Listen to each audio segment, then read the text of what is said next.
pique el dedo.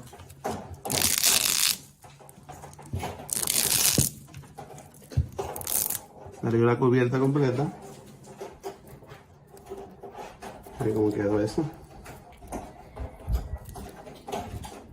Brote.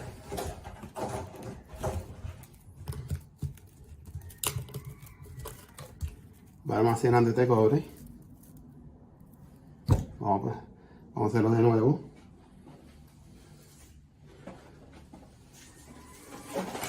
Y cómo quedó la cubierta.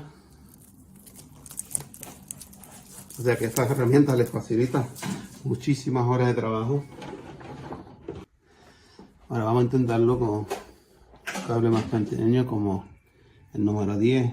Aunque con esta cablería no hace mucho dinero, pero dentro encima ahí.